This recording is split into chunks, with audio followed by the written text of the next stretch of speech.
Bom, tudo.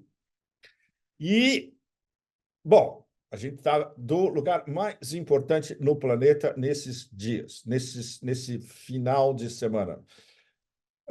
Saint Petersburg. Então, bom dia, boa tarde, boa noite, bom tudo de São Petersburgo.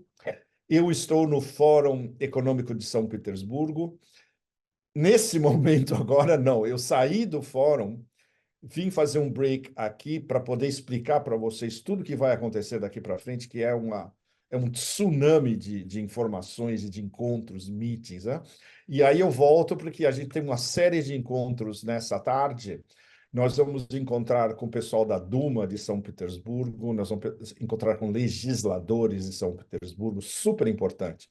E eu devo voltar ao Hermitage para minha pesquisa pessoal de Ásia e de Eurásia. Eu quero revisitar a coleção asiática do Hermitage, que é um negócio absolutamente alucinante, que faz parte do próximo livro que eu devo começar a fazer o ano que vem.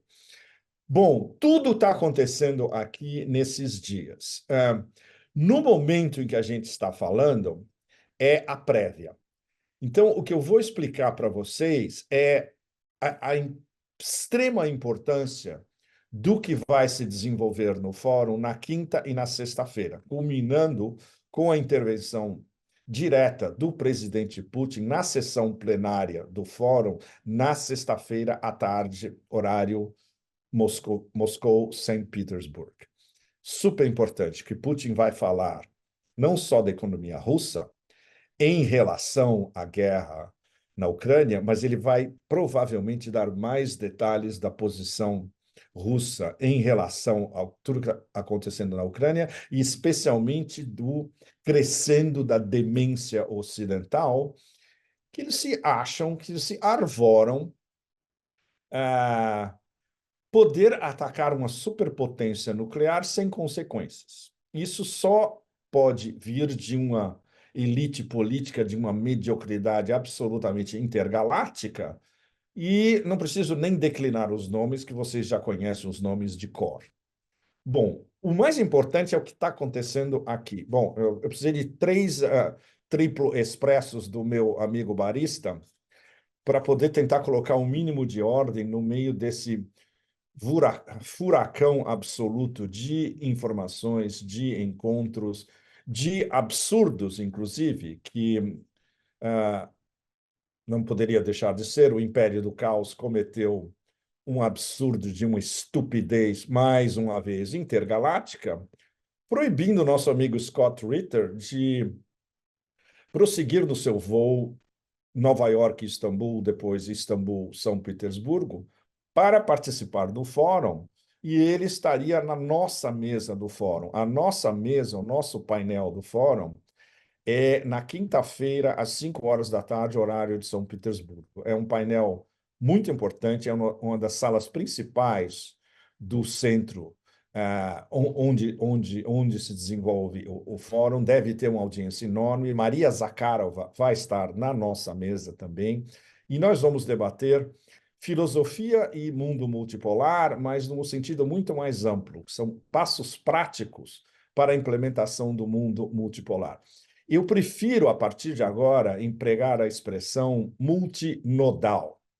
São nós múltiplos, muito mais do que polos múltiplos. O mundo multipolar é um mundo de nós intercalados. Então, multinodal é uma noção bem mais precisa do que multipolar. O problema é que a gente vai ter que, essa terminologia tem que ser aplicada diariamente, constantemente, para habituar as pessoas para esse novo salto terminológico.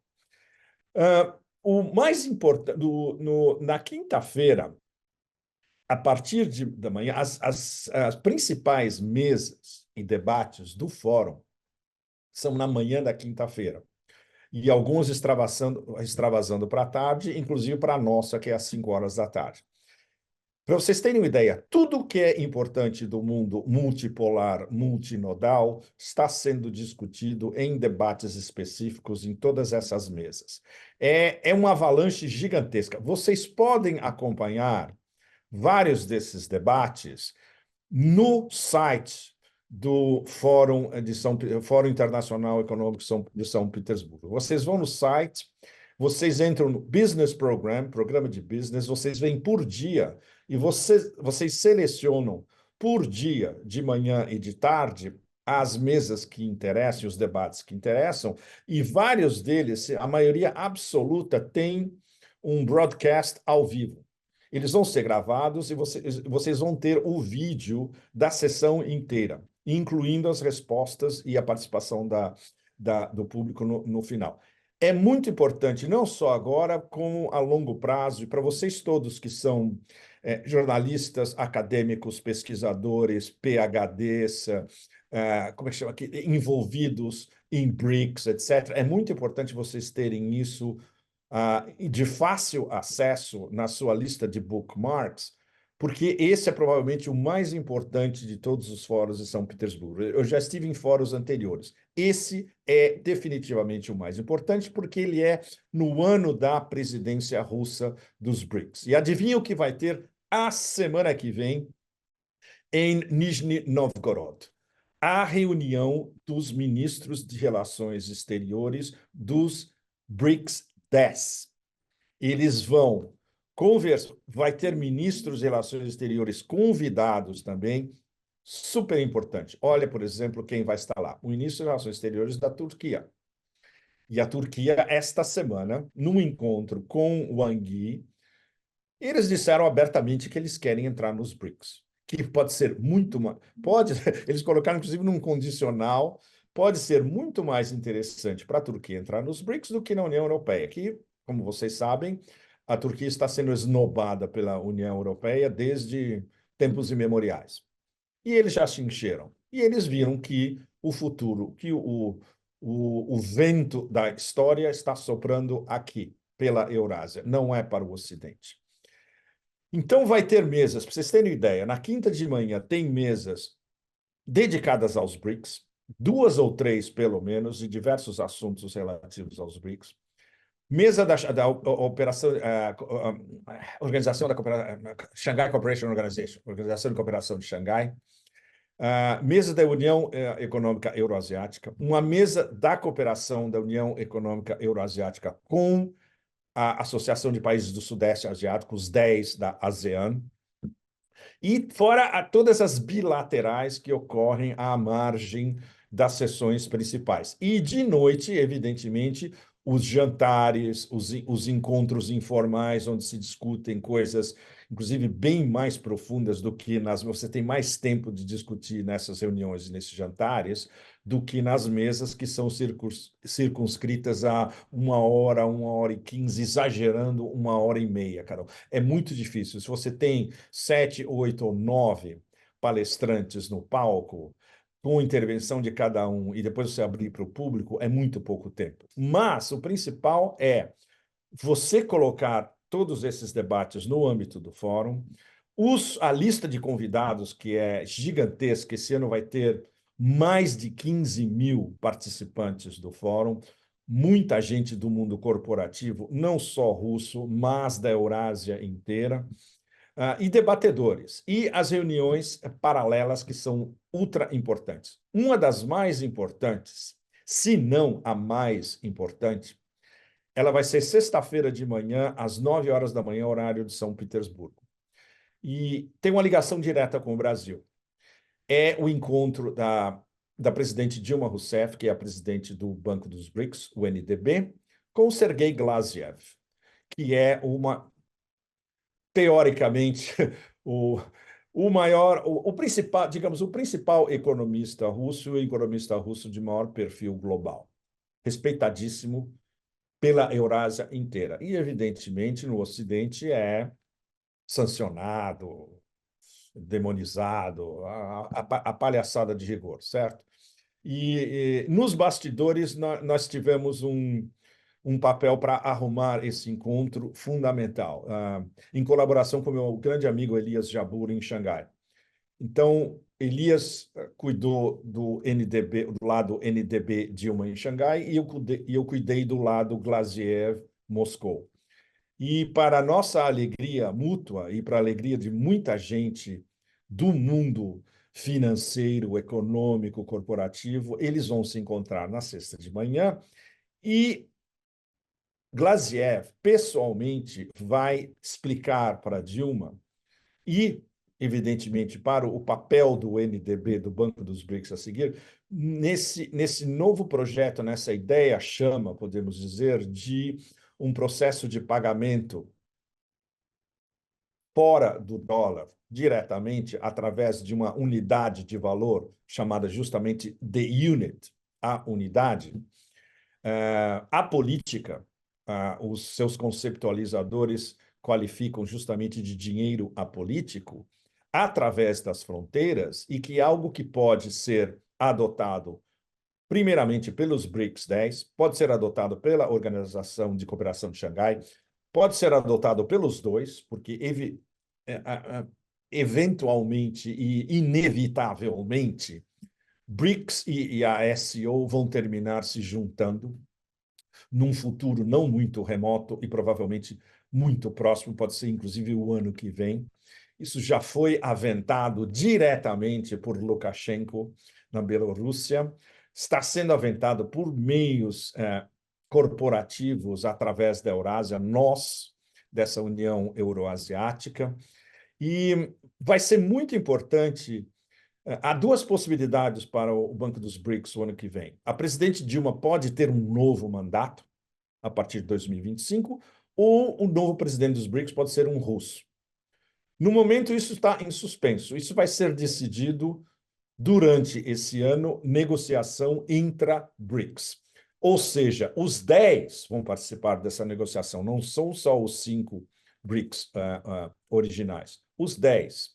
E, evidentemente, a partir de outubro, há uma séria possibilidade de que já entre a nova lista de aderentes. A lista é cada vez maior, já passa de 40 países que estão totalmente interessados em fazer parte dos BRICS.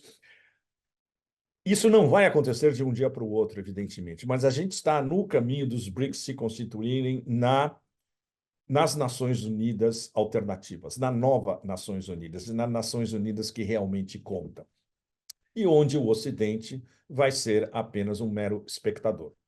Então, essa história é extremamente séria. Esse encontro é muito, muito importante e, significativamente, esse encontro da manhã vai ser replicado com o encontro de Putin com todos nós, todos que couberem, evidentemente, na sessão plenária, vai ser complicado, não vai caber 15 mil pessoas. Vai haver uma seleção e provavelmente lá dentro não vai poder passar de 2 mil.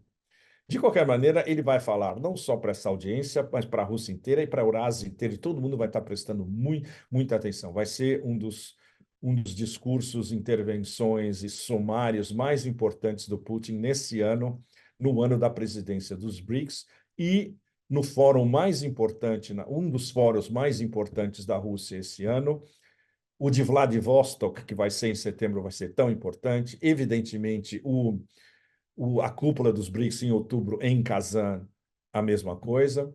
E a reunião ministerial dos ministros de Relações Exteriores dos BRICS na semana que vem em Nizhny Novgorod, que vai ser absolutamente fundamental para traçar o mapa até outubro e além. As mesas entre quinta e sexta são extremamente importantes. E nessa quinta e sexta é que o networking de uma boa parte da Eurásia em loco, dentro do Fórum de São Petersburgo, nas bilaterais e depois nos meetings, nos jantares, etc. Por exemplo, nós vamos ter um meeting especial com delegações do Oeste da Ásia e da Índia. Isso vai ser muito interessante, porque é, mais uma vez, uma história intra-BRICS. Nessas delegações do Oeste da Ásia, vai ter vários membros dos BRICS e aspirantes a BRICS. Para vocês terem uma ideia de como é importante o fórum, no último minuto, praticamente, ou em negociações dos últimos dias, duas delegações super importantes vão chegar aqui. A delegação talibã foi oficialmente convidada pelos russos no começo da semana, no começo da semana passada, desculpa, no começo da semana passada, assim que eu tinha voltado de Doha, eu vim de Doha para Moscou, a gente falou isso no último Pepe Café, eu encontrei os talibãs em Doha, o pessoal do political office, do escritório político dos talibãs em Doha, e no dia seguinte, por uma conjunção astral auspiciosa, os russos começam a falar em não só em normalizar as relações com o Talibã, ou seja, parar de tratá-los como uma organização terrorista, que eles não são. Eles são o governo legítimo agora desde setembro de 2021 no Afeganistão. A normalização dos talibãs com o Ocidente, especialmente com os americanos, é praticamente impossível. Isso eu conversei justamente com o meu amigo professor Sultan Barakat em Doha, que organizou esse encontro entre os talibãs e eu, no seu escritório na Universidade Hamad bin Khalifa, e ele tem uma tarefa inglória. Ele está tentando justamente a aproximação dos talibãs com a ONU e é um processo extremamente difícil. Os russos e os chineses olharam de longe essa história toda e falaram, não, os talibãs têm que se aproximar a nós, e a iniciativa é nossa. Então, essa iniciativa russa de normalizar com os talibãs não é uma coisa russa, não é só uma iniciativa russa, é uma iniciativa russa, chinesa e da Organização de Cooperação de Xangai. Eles querem trazer os talibãs para dentro da Organização de Cooperação de Xangai, que vai ter, evidentemente, mais uma vez, uma cúpula um mês que vem, em julho, e a normalização do Afeganistão implica um controle das tentativas de dividir para reinar imperiais do Império do Caos, que nunca vai aceitar o fato de que eles passaram mais de 20 anos em guerra, em ocupação do Afeganistão, para tudo voltar à situação, à mesma situação de 2001, quando os talibãs estavam no poder e depois foram desalojados. Então, a presença dos talibãs no Fórum de São Petersburgo é de uma importância fundamental. E a outra presença é do Iêmen. Na última conversa, o pessoal do Iêmen com quem eu estou em contato, eles estão em Omã, eles estão para receber o visto deles russo em Omã, e de Omã eles devem voar para Moscou, para São Petersburgo direto, e eles devem vir ao fórum também. Eles querem discutir justamente as sanções impostas contra o Iêmen. Tem uma situação de fome de massa em grande parte do Iêmen ainda. Eles querem acordos de agricultura e acordos que envolvem os russos também. E, evidentemente, o fato de que os Houthis infligem algo absolutamente extraordinário, que é uma derrota estratégica e uma humilhação intergaláctica aos americanos, soltando os seus mísseis quando querem ou seus drones quando querem. São os padrões do Mar Vermelho, os Houthis, na prática.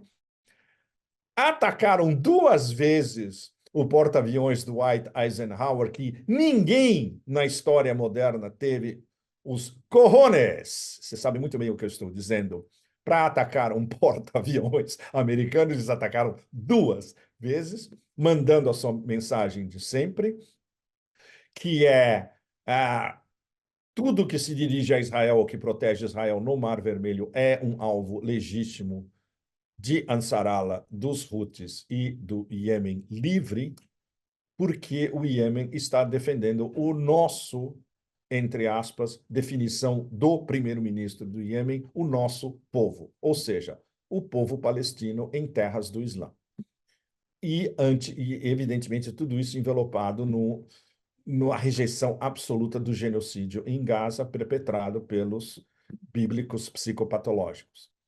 Então, uma parte substancial da Eurásia está aqui, em São Petersburgo. Isso é de uma importância extrema.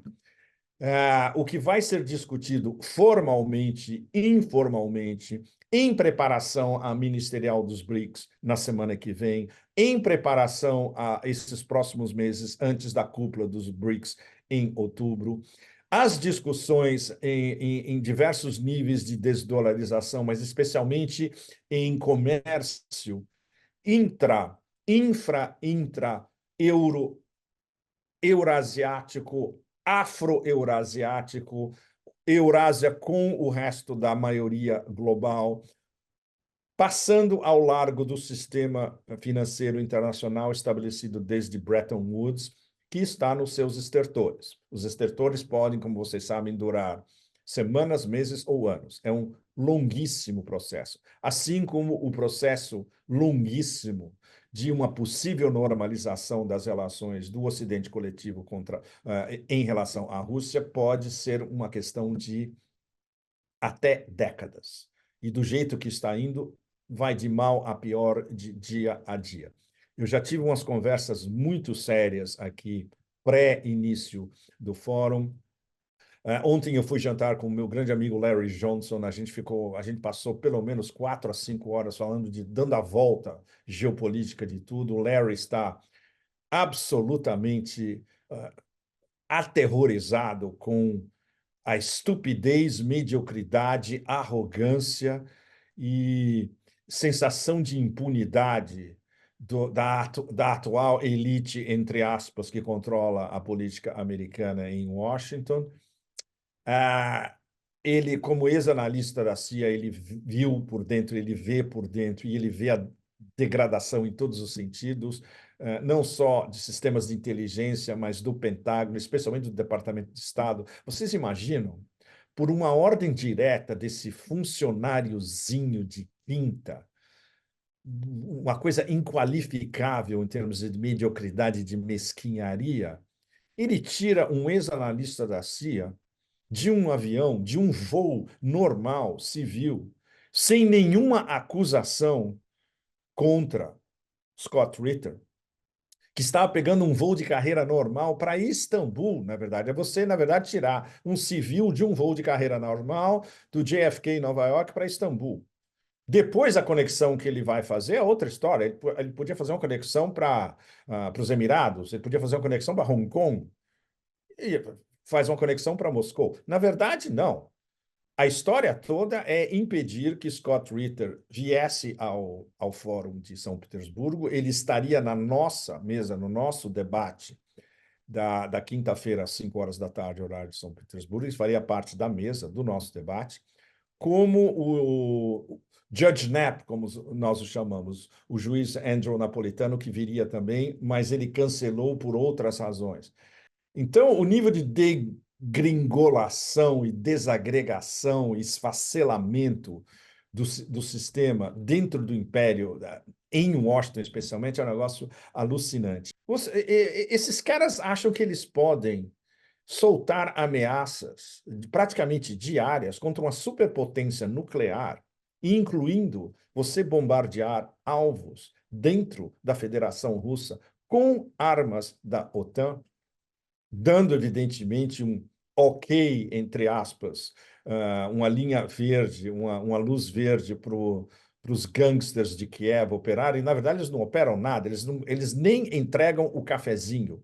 Tudo, cafezinho, tudo em relação a ataques de Attack MS, de Storm Shadow, de Mrs. Storm Shadow, de Mrs. Scalp, reconhecimento aéreo por drones zilionários da OTAN. Tudo é feito pela OTAN, conduzido pela OTAN, e os operadores e os caras que puxam o botão, os caras que examinam a inteligência e depois puxam o botão, são todos operadores da OTAN. A OTAN está em guerra direta contra a Rússia. E os russos estão... não é nem perder a paciência, a acumulação de paciência taoísta vindo de todos, Putin, Conselho de Segurança, o Ministério das Relações Exteriores, está chegando a um limite de exacerbação onde eles vão ter que mandar uma mensagem claríssima. A única coisa que o Ocidente coletivo guerreiro entende é a demonstração de força. O outro encontro pré-Fórum de São Petersburgo do fim de semana foi o Bilderberg em Madrid. Vocês devem ter visto no meu Telegram, eu botei a lista inteira dos participantes do Bilderberg em Madrid, que é uma espécie de compacto do Otanistão. Então, vocês leem a lista, vocês veem alguns dos principais personagens do Afeganistão que estavam discutindo, fechados em Madrid, o prolongamento da guerra na Ucrânia ao infinito, confisco, roubo de ativos russos, arrefecimento de guerras híbridas do Ocidente como um todo contra os BRICS e contra a Eurásia. E, ou seja, alguns dias depois a gente chega aqui no Fórum de São Petersburgo, onde se está discutindo justamente o futuro multipolar, multinodal e equânime. E na nossa mesa, o nosso debate, o tema é esse: a construção do mundo multipolar e multinodal inclui respeito de todas as civilizações, respeito de todos os atores, todos na mesma mesa e todos juntos procurando criar um mundo mais justo, equânime e especialmente sem genocídio. Bom, esse é um mini resumo para vocês do que está sendo discutido nessa semana em São Petersburgo. A capital do mundo multipolar essa semana é aqui, São Petersburgo. Na semana que vem, a gente vai repassar tudo de mais importante e os principais encontros e tudo que está sendo jogado justamente para o principal acontecimento na semana que vem, que é a cúpula ministerial de ministros das Relações Exteriores dos BRICS. Muito obrigado a vocês todos. Assinem o canal.